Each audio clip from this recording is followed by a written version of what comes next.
ಆರೋಗ್ಯವಂತ, ಶಾಂತಿಯುತ, ಸಂತೋಷಭರಿತ ಮತ್ತು ಪ್ರೀತಿಸುವ ಮಾನವನನ್ನಾಗಿಸಿಕೊಳ್ಳಲು ಸಂಕಲ್ಪ ಮಾಡುತ್ತಿದ್ದೇನೆ. ನಾನು ನನ್ನ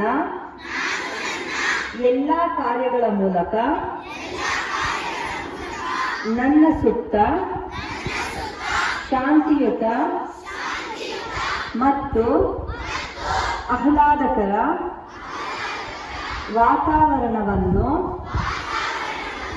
ಸೃಷ್ಟಿಸಲು ಶ್ರಮಿಸುತ್ತೇನೆ. ಈಗಿರುವ ನನ್ನ ತನ್ನಡ ಸಂಕೋಲೆಗಳನ್ನು ಮುರಿದು